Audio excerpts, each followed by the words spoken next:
Assalamualaikum warahmatullahi wabarakatuh. Perkenalkan, nama saya Muhammad Farid Kolbi, perwakilan dari kelompok 8 Statistika, ingin mempresentasikan hasil kerja kelompok kami untuk memenuhi tugas UAS Statistika. Assalamualaikum warahmatullahi wabarakatuh. Perkenalkan, nama saya Muhammad Farid Kolbi. Saya di sini akan mendemonstrasikan tentang analisis deskriptif. Kita mendeskripsikan sebuah data. Pertama, kita mempunyai sebuah data yang akan kita masukkan ke aplikasi SPSS.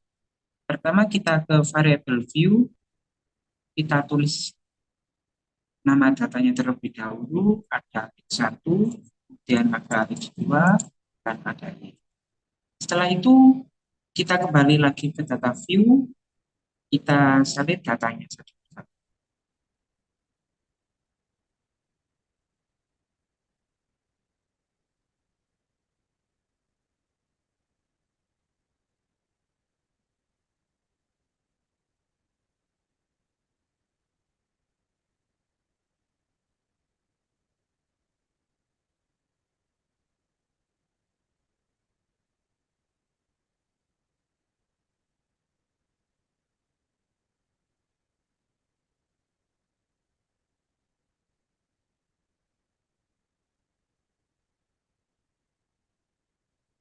Setelah datanya sudah masuk ke aplikasi semua, kita pergi ke analyze, kemudian deskriptif statistik, dan deskriptif.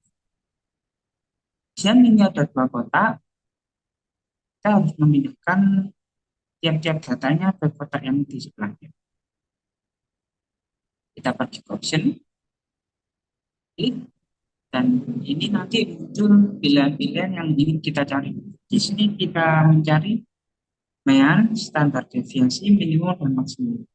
Ketika sudah, kita klik continue dan klik OK, maka akan keluar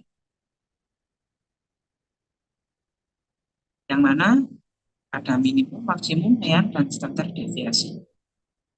Satu, mempunyai data berjumlah 154, mempunyai nilai minimum 31.00, nilai maksimum 105.00, mean 84.0065, dan standar deviasi di angka 8.73165. Kedua, nilai X2 mempunyai nilai 154, kita mendapatkan minimum 6.00, maksimum 25.00, mean 19.0714, dan standar deviasi di angka 3.24008. Yang terakhir, data Y mempunyai jumlah data yang sama 154, mempunyai nilai minimum 9.00, nilai maksimum 4.0.00, mean di 0.3831, dan standar deviasinya di angka 4.4607. Sekian dari saya, kurang maaf. Assalamualaikum warahmatullahi wabarakatuh. Baik, Assalamualaikum warahmatullahi wabarakatuh. Nama saya Amanda Octavia, akan menjelaskan mengenai analisis korelasi, regresi sederhana dan juga berganda menggunakan aplikasi SPSS. Baik, yang pertama kita buka dulu. Lalu kita masukkan variabel view-nya. Yang pertama ada X1, ada X2, dan juga Y.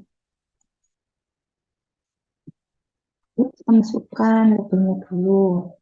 Itu viral marketing.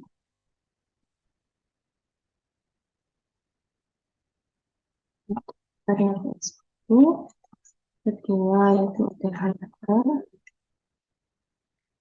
X2. Dan yang terakhir ada keputusannya. Pembelian untuk variabel Y-nya. Oke, sudah. Kalau kita masukkan datanya, sudah dibaca ya di sini. Metodenya bisa dan kita copy dulu.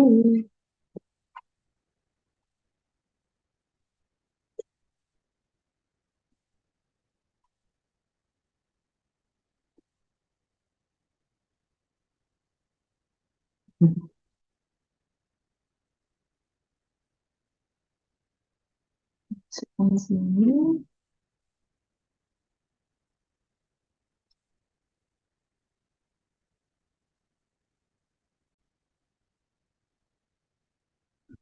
Baik, untuk S1-nya juga, lalu yang X2-nya.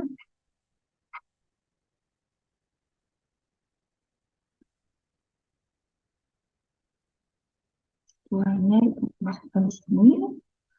Untuk pilihnya, kita masukkan.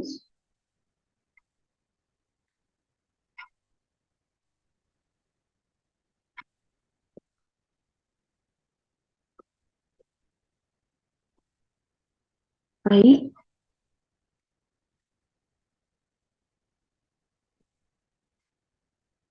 baik kita masukkan. Ya, Y-nya sudah kita cek dulu.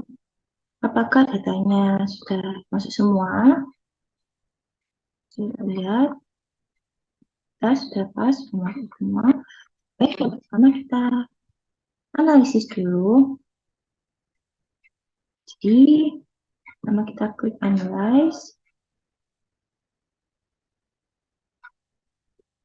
Lalu,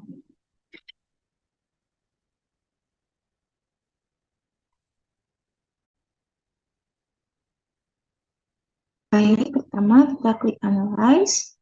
Lalu klik regression. Jadi, kita pertama nyari regresi sederhana dahulu. Masukkan dependennya atau variabelnya. Dan kita masukkan variabel marketingnya. Atau variabel X1-nya di independen. Oke, sudah muncul. Baik, selanjutnya kita cari ke regresi berganda, klik linear seperti tadi, lalu S2-nya kita masukkan, lalu kita klik OK. Ya, sudah muncul. Lalu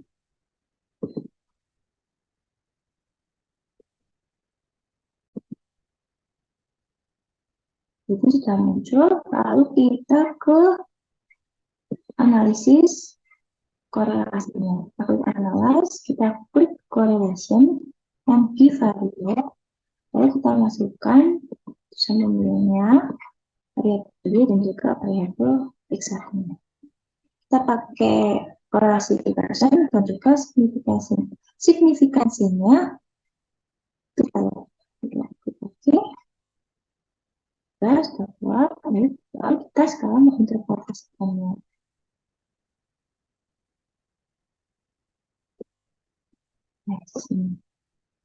Baik, untuk regresi sederhana bisa kita lihat kalau dasar pengambilan keputusannya dengan signifikansi dengan pada nilai probabilitas 0,05.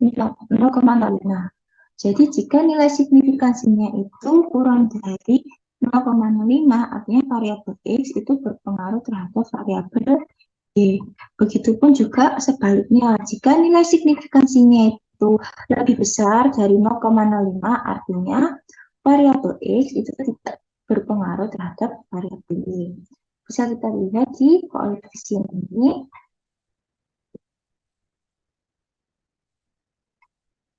Jadi kita lihat di koefisiennya, di mana sini kita bisa lihat konstanta atau A-nya itu sebesar 1,039.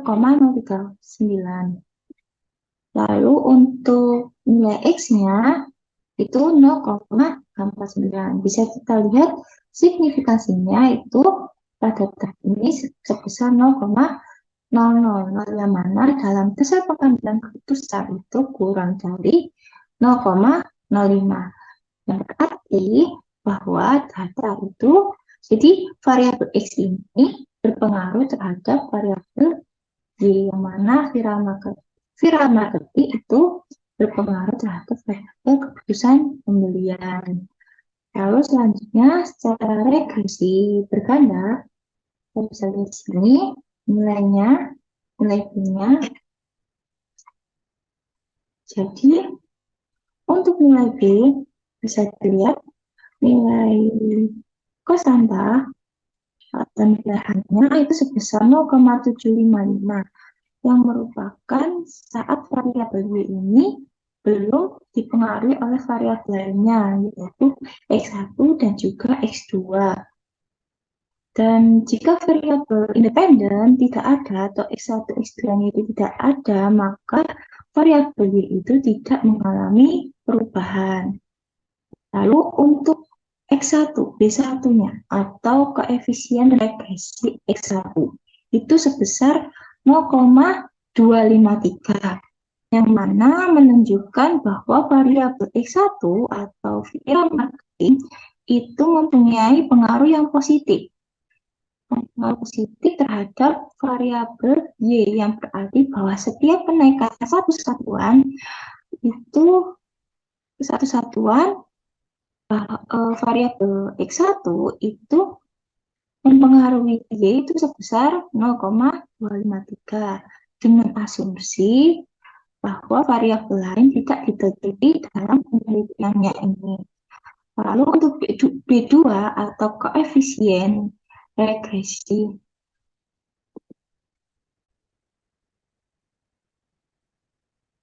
Baik, lalu untuk X2 atau B2-nya atau koefisien regresi X2 itu sebesar 0,437 yang menunjukkan bahwa variabel X2 atau harga itu mempunyai pengaruh positif terhadap Y yang berarti bahwa setiap kenaikan satu satuan terhadap dari variabel X2 itu mempengaruhi Y atau keputusan pembelian sebesar 0,437 yang sama dengan asumsi bahwa variabel lain itu tidak diteliti dalam penelitian ini. Kenapa kok dibilang pengaruh positif? Karena setiap datanya ini, setiap variabelnya menunjukkan hasil yang positif. Baik, untuk yang korelasi, kita bacakan dulu dasar pengambilan keputusan dari nilai signifikansi. Yang mana jika nilai signifikansinya itu kurang dari atau lebih kecil dari 0,05, itu data tidak, maka data itu ditunjukkan berkorelasi. Namun, jika nilai signifikansinya itu lebih besar dari 0,05, maka bisa dihasilkan bahwa data itu tidak berkorelasi. Karena kita pakai nilai itu pakai cara Pearson correlation, jadi ini ada pemaknaannya ini ya dari ini. Nah, bisa kita lihat bahwa nilai signifikansinya dari data ini ditunjukkan itu 0,000, yang mana dalam dasar pengambilan keputusan itu kurang dari 0,05, maka bisa dikatakan bahwa data itu berkorelasi. Lalu untuk pedoman dari nilai Pearson correlation-nya itu ditunjukkan sebesar 0,684. Yang mana di sini sudah saya highlight bahwa ada di data 0,61 hingga 0,80 yang berarti korelasinya kuat. Jadi bisa serta juga berhubungan secara positif antara S1 dan juga Y. Kenapa bisa dibilang positif? Karena data menunjukkan nilai positif, bukan negatif. Ya, itu sekian dari saya. Wassalamualaikum warahmatullahi wabarakatuh. Perkenalkan, nama saya Nadia Jasina Vitasari. Di sini saya akan mencoba uji normalitas. Sebelumnya, saya sudah menyiapkan data mentah yang saya akan uji. Kemudian kita masuk ke aplikasi SPSS. Kita masuk ke bagian variable view. Kemudian yang nomor 1 ini kita tulis X1. Dan yang kedua ini kita tulis X2. Dan yang ketiga ini kita tulis Y. Terus kita masuk ke label. Label ini kita tulis viral marketing.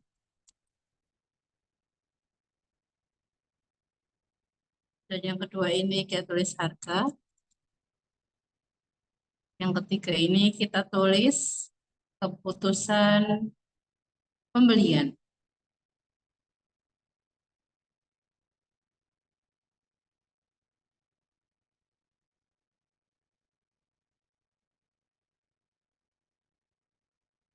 Ya. Terus kita masuk ke data view. Muncul di sini 1, X2, dan Y. Kita masukkan data mentah yang tadi dalam sini. Yang X1 ini kita copy.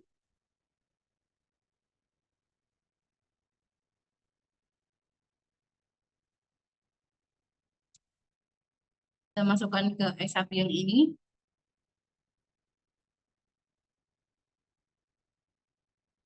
X2 juga kita copy.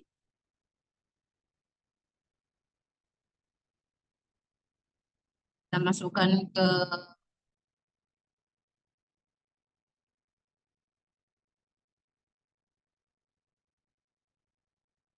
ke sini.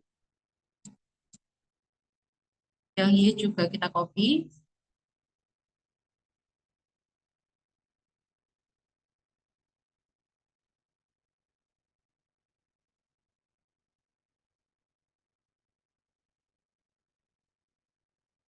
Kita masukkan ke sini.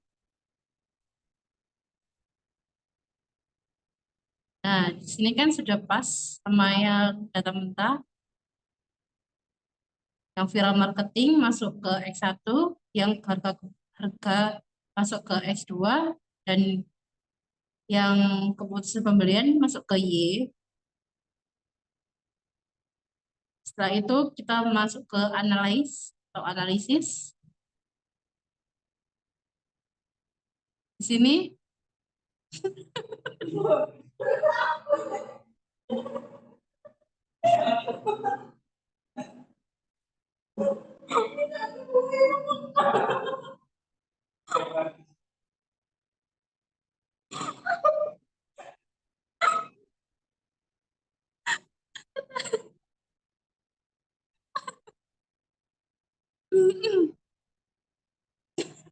senang sih.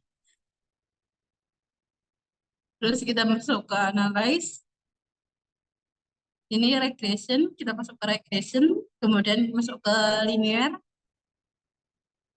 Nah, di sini viral marketing kita masukkan ke independence, kemudian juga harga kita masuk ke independence, keputusan pembelian kita masuk ke dependence. Setelah itu kita masuk ke statistik, kita centang modified, kemudian kita centang juga yang bagian Durbin Watson sama Gates diagnosis, kita centang deskriptif sama collinear. Terus kita continue. Nah, kita masuk ke plot, kita masukkan ini ke dalam Y, ke dalam X.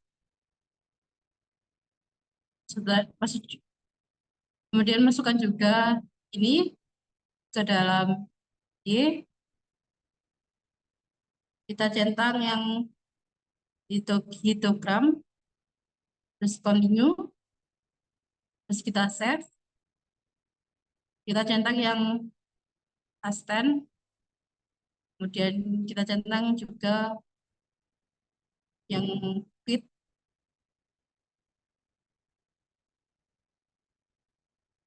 terus kita continue. Setelah itu kita oke.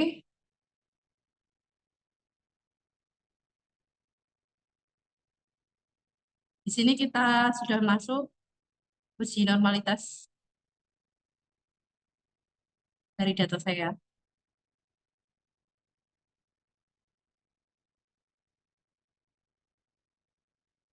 Ya, sekian jelasan dari saya. Terima kasih. Assalamualaikum warahmatullahi wabarakatuh. Perkenalkan, nama saya Puspita Anggraini. Di sini saya akan menjelaskan langkah-langkah mengenai uji pilot sampel test dengan menggunakan aplikasi SPSS. Pertama-tama kita buka aplikasinya SPSS terlebih dahulu. Lalu kita masuk ke variable view. Di variable view ini kita kasih nama yang name 1 itu X1, lalu yang nomor 2-nya kita kasih Y. Setelah itu di bagian label yang X1 kita beri nama viral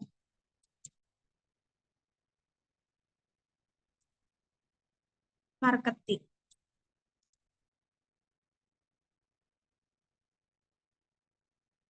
Lalu yang Y-nya kita beri label keputusan pembeli.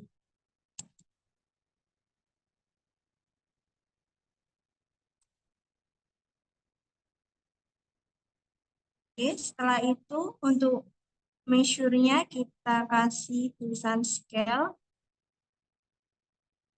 Setelah itu lanjut kita kembali lagi ke data view. Karena di sini sudah ada tulisan X1 dan Y.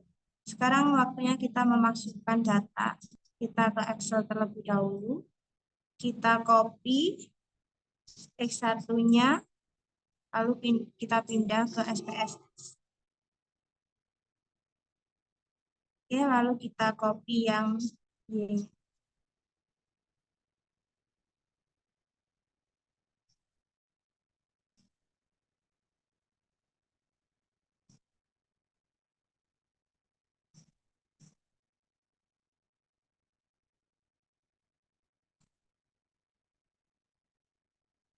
Setelah kita copy, kita masukkan ke aplikasi SPSS.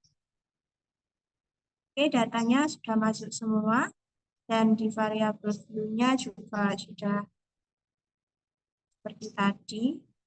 Sekarang kita masuk ke bagian analis. Di sini kita masuk ke complements, lalu pilih yang pirate sample test. Setelah itu kita masukkan yang variabel pertamanya yaitu X1, kita pindah. Variabel keduanya yaitu keputusan pembeli. Setelah itu kita ke option untuk confidence intervalnya kita buat 95%. Lalu setelah selesai, langsung kita continue, lalu kita klik OK. Oke, di sini datanya sudah muncul.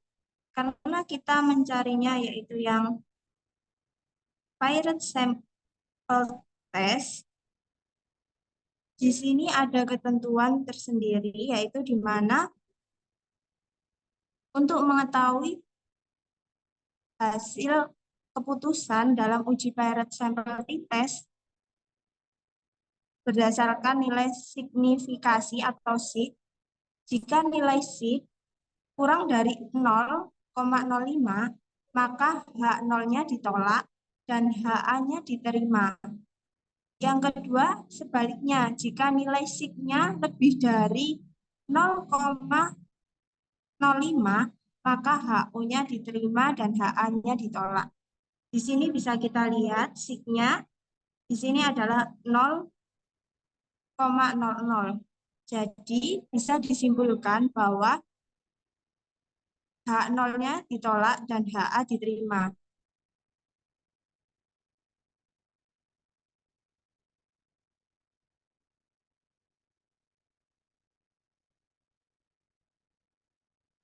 Maka dari itu, dapat kita ketahui bahwa ada pengaruh antara viral marketing terhadap keputusan pembeli. Baik, itu saja penjelasan dari saya. Apabila ada kurangnya, mohon maaf. Wassalamualaikum warahmatullahi wabarakatuh. Baik, saya Dr. Fia akan menjelaskan mengenai uji asumsi menggunakan aplikasi SPSS. Baik, dan pertama kita buka dulu SPSS-nya, lalu kita masukkan variabel Q-nya, data yang kita pakai, dari 1, 2, lalu kita bisa kasih nama di sini. Lalu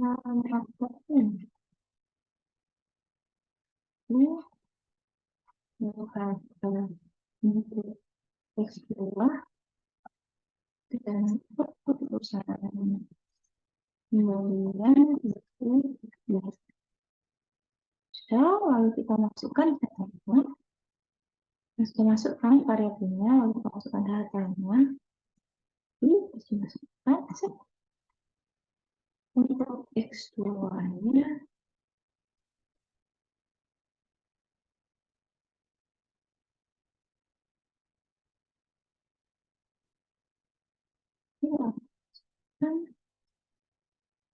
Terus yang bagian Y-nya kita masukkan teman-teman.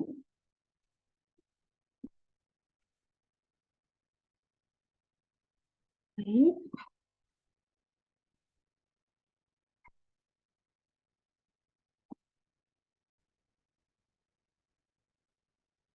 Baik, sudah masuk semua kan datanya. Lalu kita coba untuk menganalisis. Teman-teman, kita buka dulu analyze. Kita buka regression, lalu kita masukkan variabel random-nya, lalu kita masukkan variabel independen-nya, lalu kita klik statistik, kita masukkan deskriptif, kalau diagnostik, lalu kita masukkan. Oke, continue. Lalu kita masukkan dulu yang S-receipt itu masuk ke variabel, dan tag-nya masuk ke variabel X. Kita munculkan histogram dan normal probability plot. Continue. Lalu kita oke.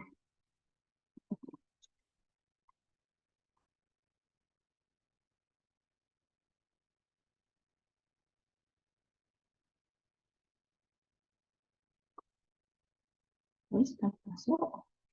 Kita interpretasikan. Ya, yang pertama ada uji multikolinearitas, ya teman-teman. Jadi ada dua cara untuk mengambil keputusan dalam uji multikolinearitas. Yang pertama ada cara toleransi dan yang kedua ada cara shift. Yang mana jika nilai toleransi itu lebih besar dari 0,10, maka tidak terjadi multikolinearitas. Lalu untuk sebaliknya, jika lebih kecil dari 0,10, maka terjadi multikolinearitas. Lalu kalau dengan cara pengambilan keputusannya melalui VIF, itu jika nilai VIF lebih kecil dari 10,00, maka tidak terjadi multikolinearitas. Begitupun juga sebaliknya, jika nilai VIF-nya lebih besar dari 10,00, maka terjadi multikolinearitas. Lalu, baik tadi dari dasar pengambilan keputusan dari multikolinearitas. Jadi, tabelnya, tadi tabel koefisien, di sini dilihat kolinearity statistiknya, ya, nilai toleransinya 0,661 dan nilai VIF-nya 1,537.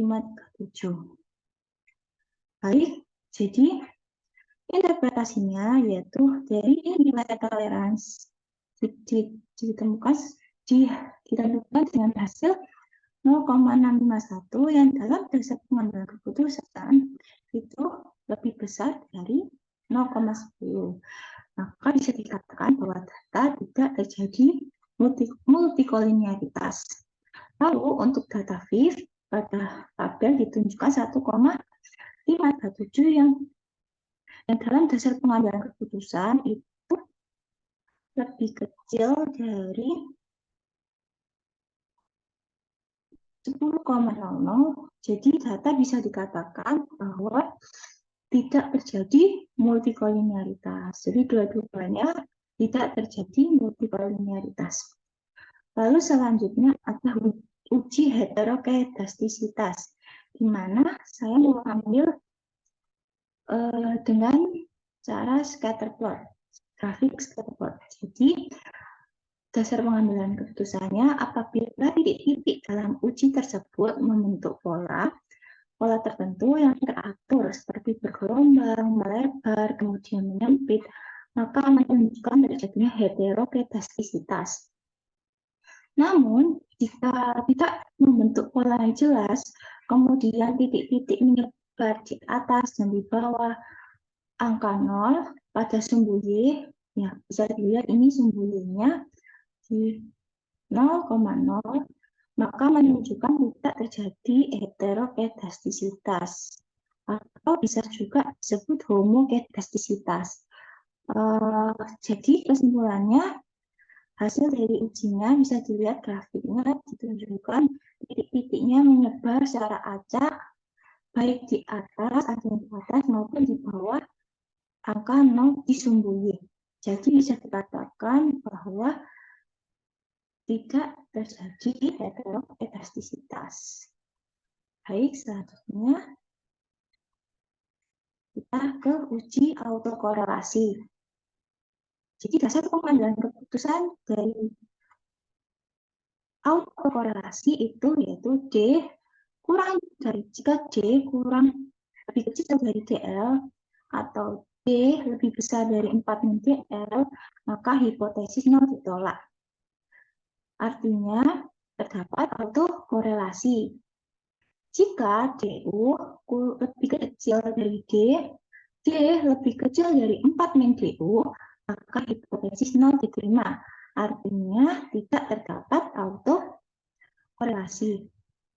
Lalu, jika DL lebih kecil dari D dan D itu lebih kecil dari DU, atau 4 min DU lebih kecil dari D lebih kecil dari 4 min DL, artinya tidak ada kesimpulan.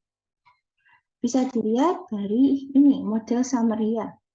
Model summary-nya. Jadi, bisa dilihat dari model itu di dalam tabel ditemukan 1,828.